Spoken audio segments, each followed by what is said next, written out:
Happy Moon Day Monday, everybody. It is once again time to receive messages from the moon. And you want to know why it's important to receive information from a place of not knowing. The moon represents our feelings, our subconscious, our inner knowing that we don't always have a connection with.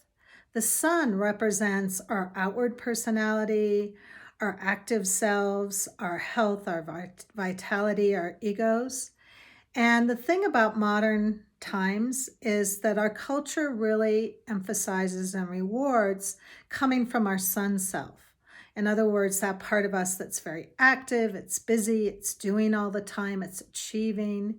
And we don't often have ways to receive information from the part of ourselves that's more hidden, even to us. Our deeper feelings, our needs, perhaps needs for stability and security, all of that comes from the moon.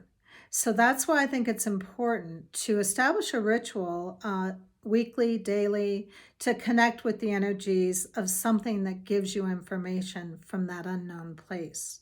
Yoga can help with that, especially if you're doing yoga in a really slow, contemplative way. I was trained by a teacher who was certified in Kripalu Yoga, and that style is often called meditation in motion. So you're really calming your chattering mind to receive information from a deeper place. And that's one thing that tarot also does for me. So today we're going to have a little fun and do things a little bit differently. As you know, in weeks past, I've had you help select what message you need to receive. And last week, we did a reading for the entire collective, which applies to us all, because all the energies that are out there are going to impact us. They sift down into our individual lives, even though it might be happening out in the world. So this time, I am first going to show you the decks that I'm using. A couple of these I've used before and one I haven't. So the first deck is going to be the Tarot of Mystical Moments by Katrin Weltz Stein. This is the box for that. The second will be the new deck I got last week. It's called the True Heart Tarot. This is the guidebook from that. So that is the second choice. And the third choice is one that I haven't used yet. It's called The Wild Unknown, very similar to the themes we were just talking about receiving information from a place we're not connected to in our left brain, but need to listen more deeply to because it's not loud and insistent like or incessant, maybe was the word I was looking for. Like our monkey minds can be. That can be a very dominating, loud voice, and getting messages from the unknown can be very quiet. This is by Kim Krantz. So those are three choices, but I'm going to mix it up a little. Instead of you choosing because you were attracted to the design on the box or the book or by the name of the deck, I am going to ask you to select a heart stone. We've got Amazonite, Carnelian, or Labradorite. I think I said that right. Labradorite. There's an extra syllable in there. So those are our three choices, and that's going to help determine which deck you get your message from. So once again, Amazonite, the light green, Carnelian, or Labradorite. So really feel into, I'm going to stop for a minute and let you really feel into which one you're drawn to. We're asking to drop from the mind into more of the body, the heart or the gut, and see what you're drawn to.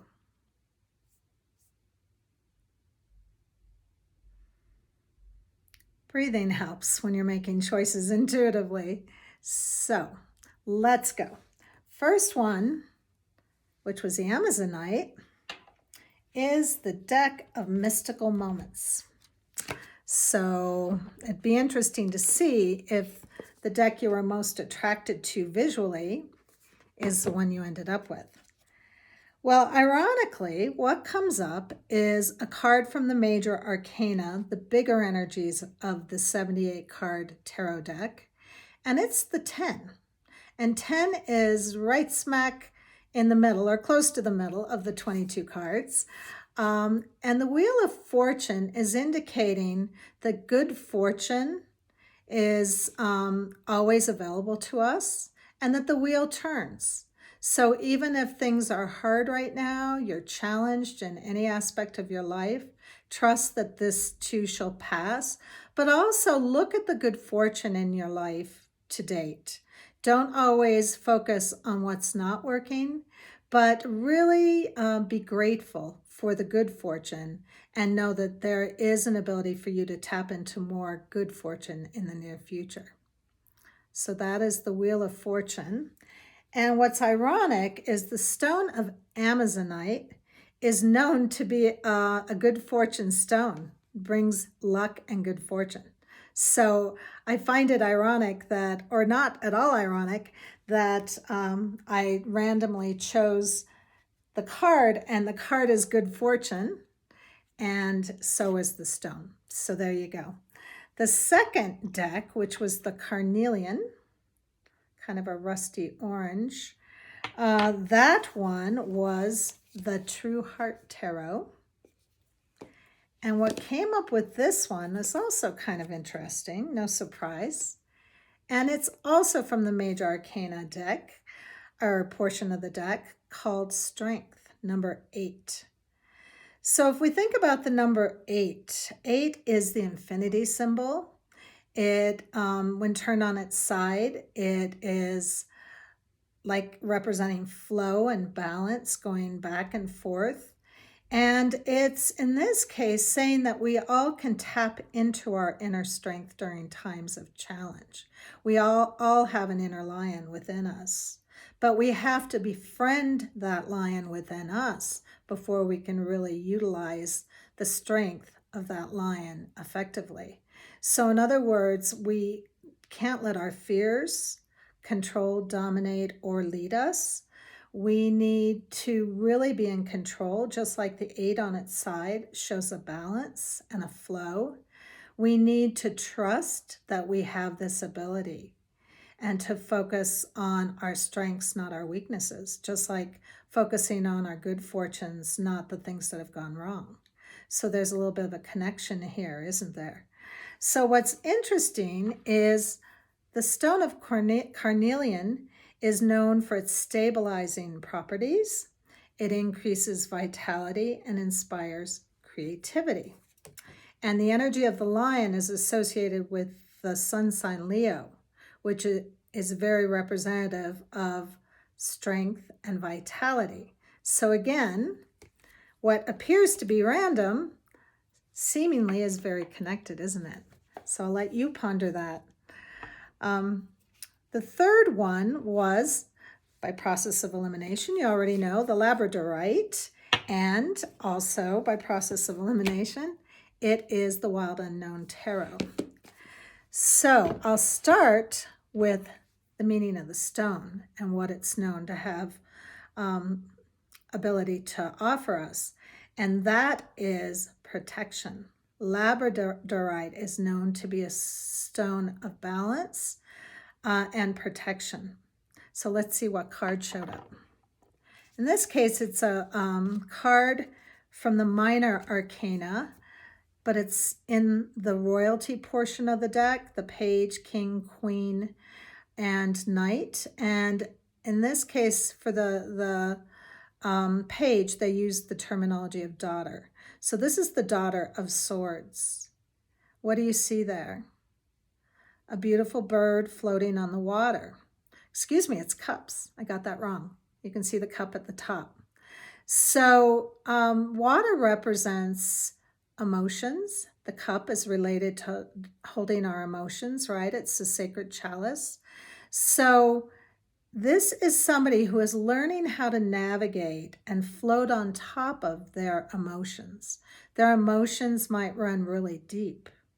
Somebody who is born under a water sign or has a significant planet like the moon in a water sign, and that would be Cancer, Scorpio, Pisces. I happen to have 3 major planets in Pisces. Those of us who really have deep emotions have to learn to ride the waves of those emotions. And the page or daughter is a younger energy of learning how to do that, not quite being a master yet. I know I certainly continue to learn to ride those waves even at my older age, my sage age. I am still a novice at this, really. I'm learning a lot as I grow older, but I'm still having a hard time mastering it. So isn't it fun that the stone that came up was protection? That those of us with sensitive feelings have to be protected. So that was really a fun exercise in having you pick a stone this week. And I hope you enjoyed that and that you can get something from that reading. I also want to tell you that we are in the waxing crescent phase of this moon. And the moon just today moved into the zodiac sign of Capricorn. I almost said Aquarius. It's Capricorn. Aquarius is next. So you might not be aware, but the moon cycle we're all familiar with is about a month long, 28, 29 days, and it moves through all 12 zodiac signs in that month. So it stays roughly 2.5 days in each sign. And depending on what sign the moon is in, it can impact how we are feeling, because again, the moon relates to our feelings. So right now we moved from Sagittarius into the sign of Capricorn today. It's at 34% full, which means it's a waxing crescent. We'll be coming up to the first quarter waxing moon when it reaches 50%. That's coming in a few days. And in 8 days, we will have a full moon in Aries. So I'll be conducting a gathering, not on actually, but near the full moon in Aries. I would love for you to join me. And whatever ways that you connect with the unknown, I really encourage you now to go find a practice that will support you, as we need to drop into our own inner wisdom more and more as the external world gets more and more chaotic. And it just feels to me like things are constantly coming up, both external to me, and then of course that impacts me internally, and I try to ride those waves of emotion. This week we have a friend who was diagnosed with COVID. In fact, her and her mother and her grandmother died of it on Friday. So there's just a lot of emotion with COVID in the world, as well as all the other challenges that we humans endure and rise above. So I wish you all the best on your journey, and I look forward to bringing you more messages to the moon next week. From the moon, not to the moon. Take care, guys. Bye-bye.